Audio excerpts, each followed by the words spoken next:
Hold up.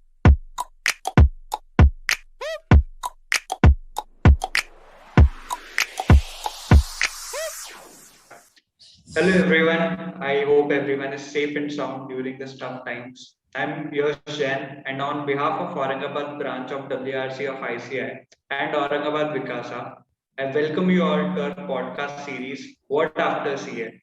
We are doing this podcast series especially for students and young CAs who are wondering about their career after completing CA. Today's session is about careers in mergers and acquisitions. And we are very grateful to have CA Girish Vanwari, sir. Years of consulting experience. Girish, sir, is the founder of Square LLP, a tax regulatory and business advisory firm. A fervent champion tax practice and professional integrity in the global KPMG and had been the national leader for tax at KPMG India. He has been responsible for establishing and building the M&A tax business of KPMG India over the last decade. He has built an exclusive legacy of work in the M&A deals and restructuring transactions for some of the biggest deals Indian corporate has ever seen. We welcome you, sir. Thank you, Yash. So, would you like to add anything about yourself, sir? No, yeah, absolutely. I think CA is enough. CA Girish Unwari is the proudest thing. Rest all follows. Great, great. Can you give us a glimpse of your journey, sir? So, my journey is relatively simple. We all come from humble middle class backgrounds. Most of us get into CA because we see our neighbors doing it, or we see people who are successful doing it. And many of us come in here because this is the only degree where you don't need to pay any fees. Fees are very easy, and actually you get stipends. So this is a degree which you earn while you study, whilst other degrees like MBA are very expensive. So my passion uh, CA was more because it was cheap, because I was seeing people who are CAs around me very successful, and I didn't know what CA was, but I knew that you don't need to spend money to do CA because we all come from very lower middle class background. So now I started CA with the intent to self-finance myself. And then the journey started. I started with articleship in audit, and I loved audit. I started really like meeting people. Then after I became a CA, then I got into tax. So born auditor, I would say, and that has helped me in different aspects of my profession. Great, great, amazing, amazing. So, how was your articleship journey, and what actually led you to, switch to a startup, leaving behind the secured and settled position in the KPMG? So I would say uh, my article journey was meeting people, traveling, dealing with big organizations. So in my days, I used to audit only three companies. One was Unilever's, when it was called Hindustan Lever then. And then second one was Mahindra and Mahindra. And third was Tata Electric Companies. Now it's called Tata Power after the merger. So I should do audit of only these three companies for 3 years. And they were great companies. So, which made you meet best managers, made you meet the best professionals, and really a lot of learning. Companies Act, auditing, and accounting, and IT, and superb learning, superb. Then after I became a chartered accountant, I immediately got married. And since I got married, it was important that I spend time at home. And I knew that auditing would require traveling. So I shifted to tax because it's not that I love tax or I had great affinity for tax. It's just that because tax meant there was no traveling involved. Audit required you to travel across the country. So shifting to audit was more to deal with the issue of being at home. And I transitioned into uh, tax. So I did tax then with Arthur Anderson for 10 years. Anderson collapsed because of Enron. And after Anderson, KPMG. So I was 10 years Anderson and then 14 years KPMG before I started on my own. So that's the small part of my journey. But then when you join the dots, it was a great professional because I did audit as an article. Audit taught me so many things, which put me at an edge as I became a tax professional. I could understand P&L, I could understand different aspects of accounting standards, which are important in tax today. So, how to read a balance sheet, and really, it just helped me with my career in M&A and tax. So, every Okay, on a purpose. definitely. Audit plays a major role. Correct. Absolutely. So, like, how did you started with a startup and leaving behind the secured and settled position in the KPMG? I would say KPMG is the best firm in the world. I, I think I enjoyed each and every day of my 15 years in KPMG. The practice where I was, the tax practice, in front of my eyes grew from being, X to 40X. So it was a 200 people practice, it became 2,000 people. So I saw the journey, I saw everything in KPMG, and I led the tax practice for uh, as a co-head for 3 years, as a head for 4 years, and I knew I was done with it. So I had finished my journey, and I knew that it was a path where I loved KPMG, and I wanted to formally leave it and become an entrepreneur and do the next 30 years of my journey as an entrepreneur. So it was a choice which was well made to move to entrepreneurship. So Okay. how the journey started to be an And scholars. did you have any specific reason that why did you choose mergers and acquisition as career option? Actually, I am a chartered accountant. So people say audit, tax, merger, acquisition, this, that. I'm a chartered accountant. I can do everything. Chartered accountant makes you logical. Chartered accountant makes you analytical. Chartered accountant makes you resilient. So chartered accountant gives you so many skills. I can read law better than many other lawyers because the CA degree teaches you law too. Definitely. Aspects of it. So we work with lawyers, but it's not engineer you're working with a lawyer. So we understand law as well as anybody else. Tax is a law at the end of it. GST is a law. So I'm a chartered accountant now. I do M&A, I do restructuring, I do valuations, I do different things. I do whatever a chartered accountant can do. So I think it is CA Girish Mewari. So what I do is all relating to the CA profession. It's like Great. a heart surgeon also knows what is the COVID. He's not only he knows everything. And yes, he has an expertise of heart surgery. I have the expertise of M&A restructuring, but I'm a chartered accountant. I can fill a return better than anybody else. Great, amazing. Young chartered accountant would they would really like to become like you someday. It And is important. It is important because otherwise, how will you advise if you don't know the whole ambit of the profession? You can't advise. okay, okay. So now let's say if I want to know more about mergers and acquisition. So what are the pros and cons of choosing mergers and acquisitions? I would say uh, the the biggest advantage of being in M&A is that it is a it is very high end consulting. So every deal is a new deal. Every assignment is a assignment with teachers. You learn commercial. You learn the economy. You learn valuations.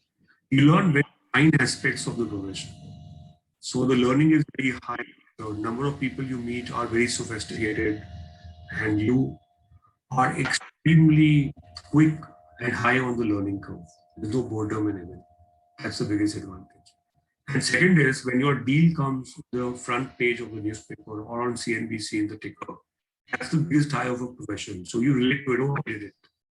So the pride, the recognition, the glamour, the attractiveness is very, very high in the M&A profession. There is no downside. No downside. Okay, Downside, there is no downside. great, great, amazing. And before doing a startup, did you have any confusion that maybe your startup won't work or leaving behind? No. I didn't do a startup. Uh, I started with 25 years of experience. Okay. Mine is not it's not a 21-year-old man trying to figure out. No, I was an experienced professional with 25 years of experience, haven't seen the world, have a lot of contacts who went out, built a firm outside the big four. So it's very different from a 21-year-old college person leaving and doing it. So ours is a firm with 25 years of experience of mine and my founding team behind it. So it's really not, it's a firm of experienced professionals who've come together to build this country, which like Modi wants Atmanirbhar Bharat. So it is a firm to employment and it's a temple. People come together and work. Definitely. Not a startup. It's experienced people coming together to live a dream. So were you at any point of time confused that do you want to do this or do you want to do any other thing? No, not really, because the Transaction Square name was registered in 2010. So it took me 8 years to leave because I knew that one day I will do it. So it's not that suddenly I got up in 2018 when I started this. This was in my mind since a very long time. Okay. It's just that I wanted to finish my learning with KPMG, which I knew would take some part. And as my roles keep growing, I learned and I contributed and I built it. And then I reached a stage and I said, yes, now it should be left to go. So there was no confusion ever. Okay, great. And so how will you explain your field to a newcomer? I would say it's about common sense. It's about deal making. It's about negotiations. It's about valuations, diligences. So I would express my feel saying that hey, it's like if you were buying a house, what would you think? The same thing like when you buy a company, what would you think? You would look at the legal papers, you look at the value, you look at the stamp duty, you look at capital gains tax, you look at withholding provisions, you look at so many different things which are relevant to the transaction, 281 certificate, and so on and so forth. So I would say M&A is like buying a house, to simply put. So whatever is the aspects of it, commercial, tax, regulatory, accounting is what we will say, and that's what we should focus on. So I would say it's a field which is very exciting and it is a field which is very demanding also. So when deals happen overnights, we don't sleep. So definitely. And there is a lot of pressure to do it. Whilst in case of audit also there is pressure because when you have signing season, yes, I remember when I was an auditor, I used to not sleep in the first 3 months of the year when finalization used to. That time we didn't have quarterly reportings as rigorous as they are today. It was very tough. We were all very at it. And in return season also in case of tax compliance, they also stress. So I think there is no different anywhere else. due dates definitely make everyone work till late night and getting up again at the same time and coming office. Great. So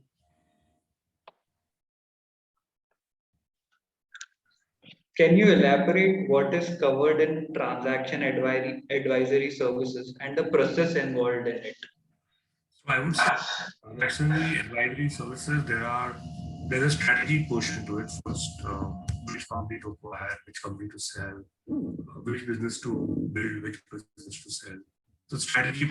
So what should you do? Like say, let's say HDFC, what should it do to grow?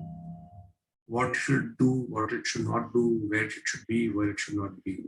The strategy element is done normally by strategy firms, and that's why MBAs are mostly there, which is McKinsey, who's BCG, and Bain, and so on and so forth. Then after the strategy is done, there's strategy execution. Strategy execution means that if you want to buy something, then go out and see companies available for sale, go out and search, do valuations, negotiations, deal making. The deal making is done by iBanking firms, investment banking firms. And investment banking firms have CAs and MBAs, so that's where your opportunity is. And the third part of it is then execution. So, which is like after you've identified what you want to do, how to do it, what are the various options you have? Should you buy the company? Should you buy assets? Should you buy a land? Should you lease it? Should you go out and merge it? Should you go out and do different kinds of things to make the deal happen? And that is where a CA comes fully into it. What are the CCI issues? What are the stamp duty issues? What are the regulatory issues, SEBI issues, capital market issues, listing requirements, so on and so forth. So that is where, along with, if you have a wide gamut, how will the accounting look like? How will the EPS look like? How will the lenders look at it? That is where your meat is. And the fourth part of it is, after having structured the deal, how do you go out and execute it? Execute it means that how do you go out and just close the deal off, get all the approvals, transfer of licenses, certificates, and so on and so forth. So I think a CA has a huge role to play.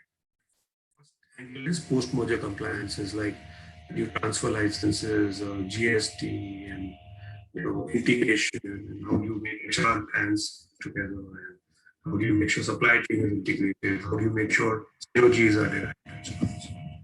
CAs are everywhere in the first phase and maybe the second phase. Very, very big.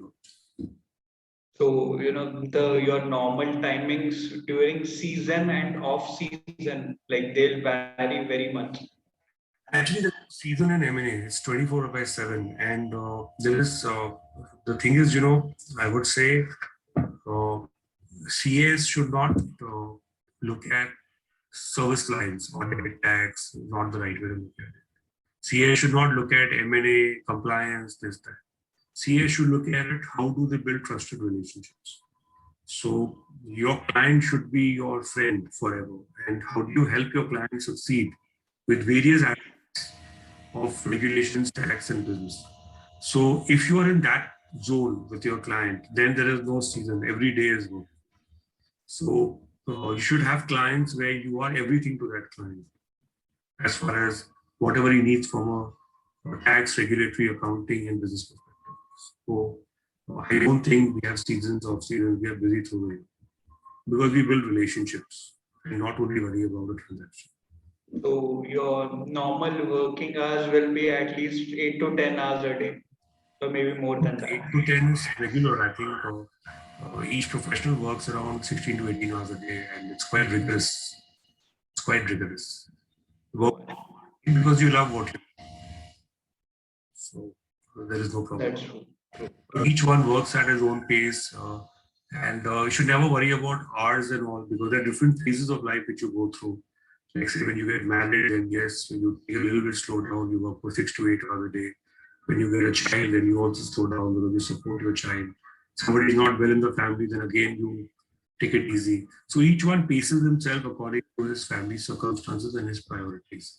And then there are phases wherein your children grow up, and then your wife is busy, you're busy, then you accelerate to 16 to 18 hours to make bigger impact. So I would say we make a big error when we look at our careers in, I don't want to work very hard, I want to work less, or I want to work very hard. It all varies with phases and different aspects and different situations of life.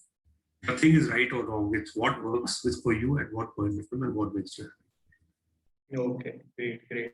And are you able to maintain work-life balance by giving enough time to your hobbies, social life, family? Actually, what happens is for a true professional, his hobby is the profession. So what I like this I'm doing with you at 6 p.m. is like, this is my hobby. I love my profession. I love being a CA. I love helping CA. So my hobby, my entertainment, my de-stressor is CA profession.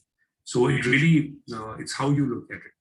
So, and my whole family is integrated in the profession. My daughter is a lawyer, son is doing CA, my wife runs a school. So we all happy together and also chasing a dream. So I don't think one can say that family and this, you all integrate life and you make what is best for you.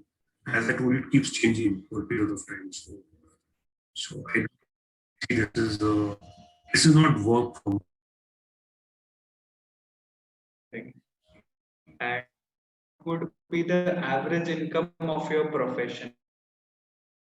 And in analyst and all will be getting 6 to 8 lakh the first year or MBA per year, and the bonuses that in the next 3 years go up to 15 to 20 lakhs. And I always have believed there are two professions which take care of you in this country, CA and law.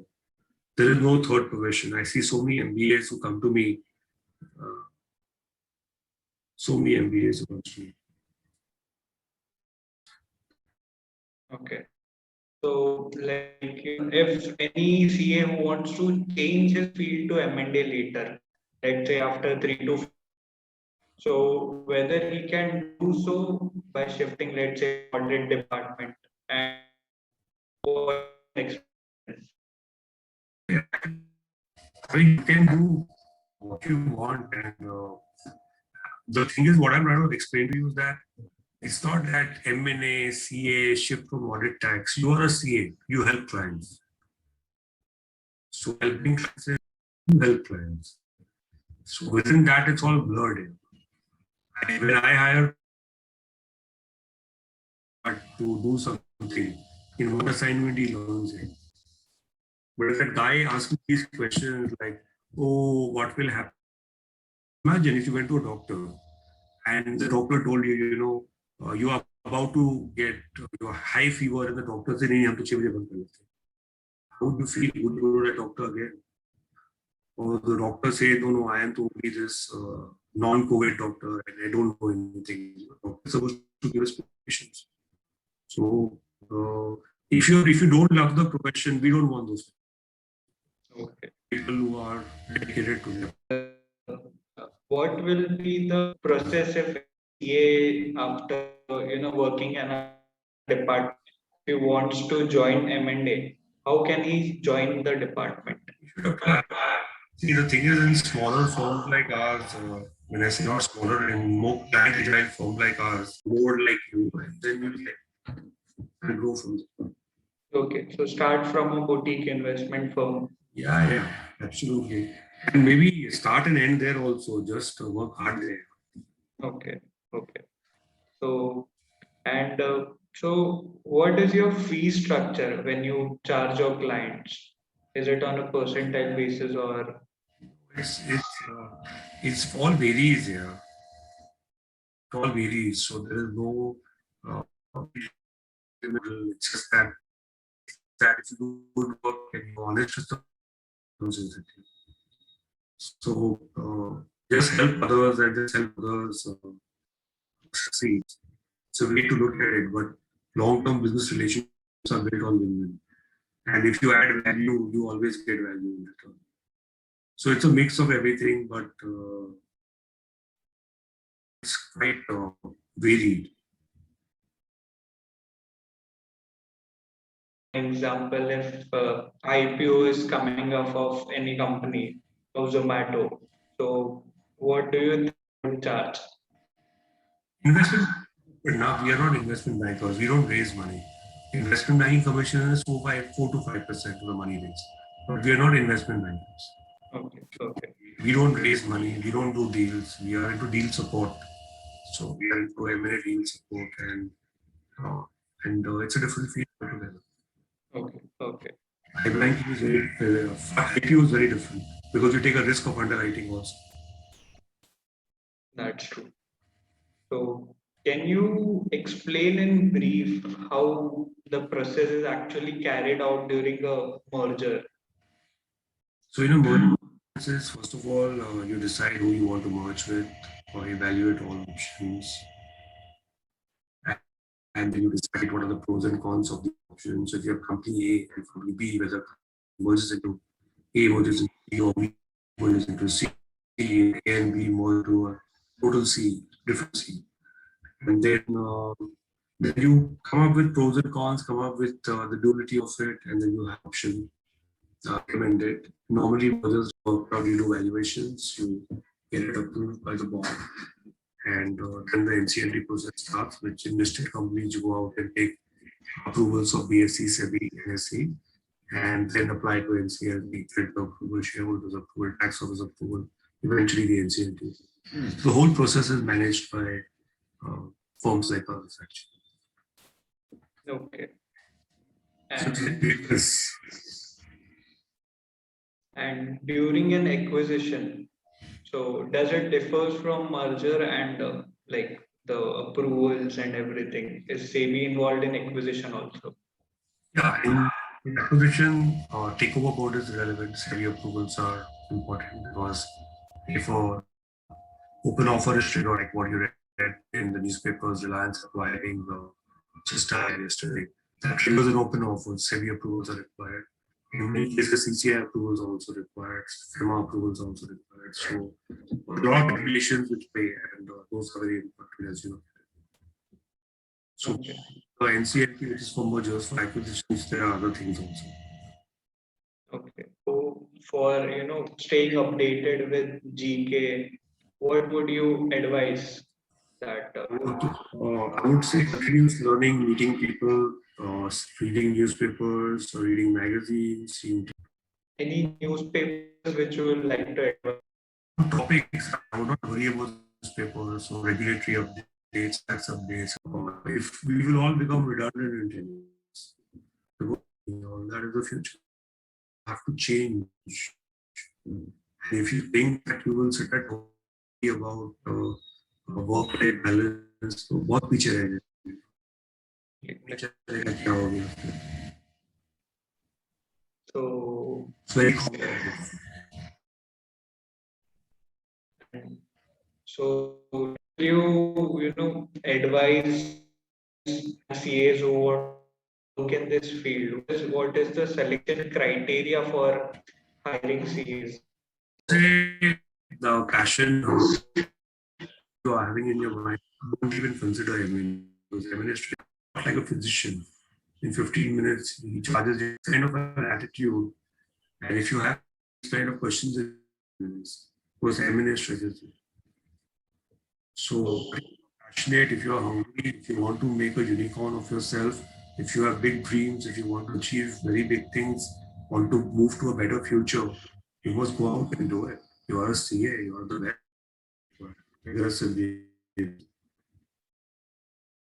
So does any course along with CA helps to get into M&A, or the CA itself is enough? Come to me that should you do 2 degrees, 3 degrees, and I think it's all humble. What is important is to have a good firm which gives you good opportunities to mentor you. So I know 5 degrees going over in life, and I know people who are graduates who do very well in life. And if you're a CA, that's enough. So I'm personally only a CA. I don't have any other degrees. I've never that I should have had something. But I had Anderson, which he groomed me how to talk, taught me how to speak. So a good organization which gives you the platform to learn, grow is very important than worrying about degrees. So I would say if you want to do something big, choose the right firm which teaches you, learns you, and allows you, stresses you out, and gives you varied experiences, including failures. And then you see the difference. No degree will be required. Definitely. And so, any courses would you like to recommend, or anything else? I actually don't believe in courses, so I would not be the right person. And second is even I wouldn't know because the world has changed. When I graduated, things were different. Now things are different. But if I was advising my son, I would say just be Valuation courses. It may add an impact. It may.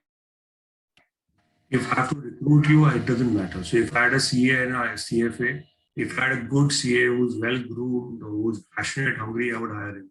I would not worry about whether he has a CFA or not has a CFA. Okay.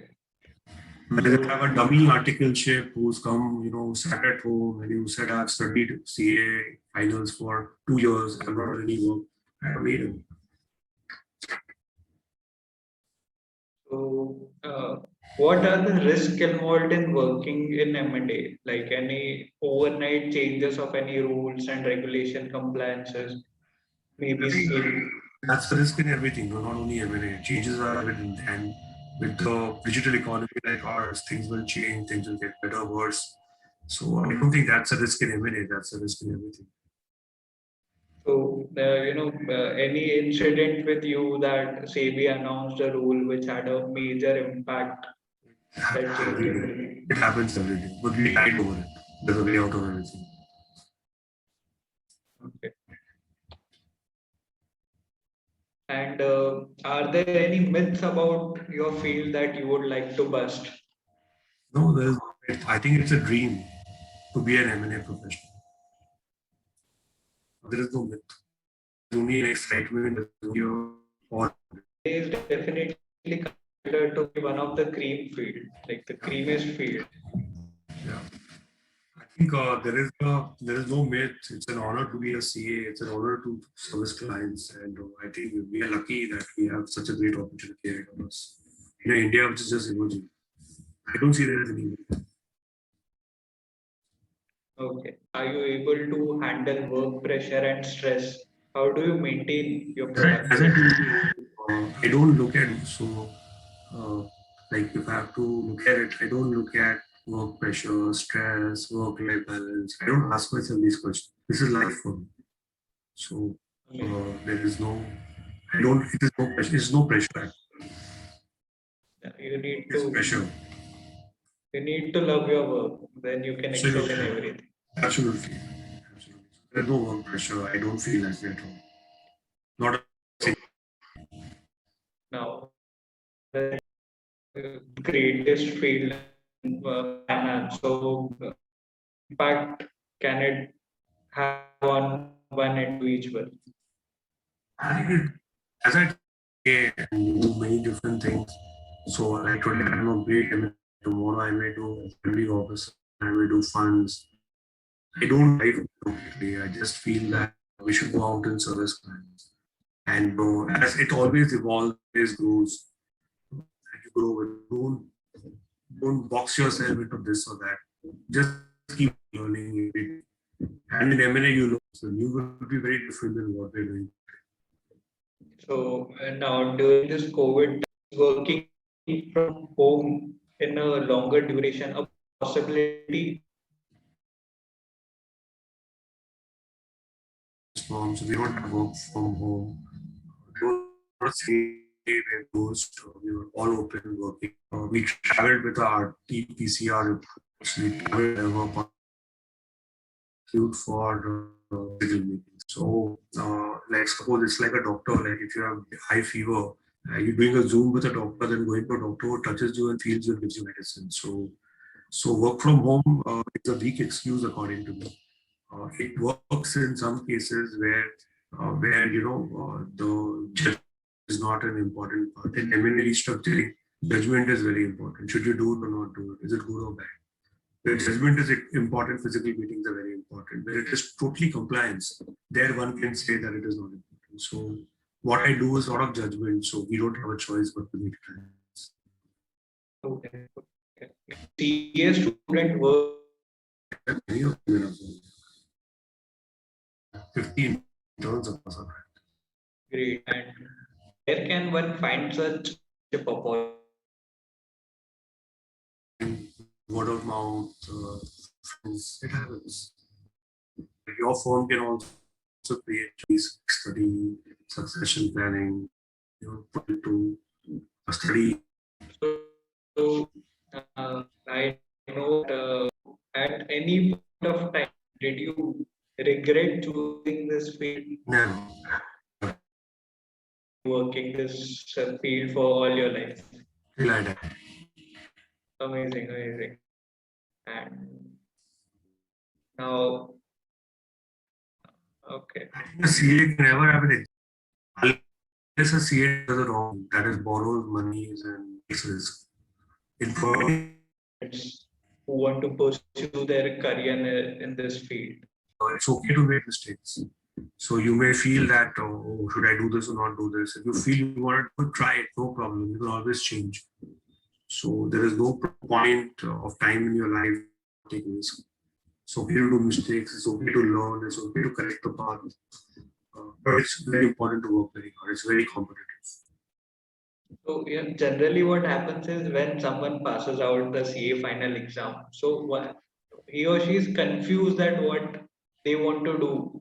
So what would you advise them? He's not confused. I'll tell you what happens. Uh, Everybody's dream is to be a CA.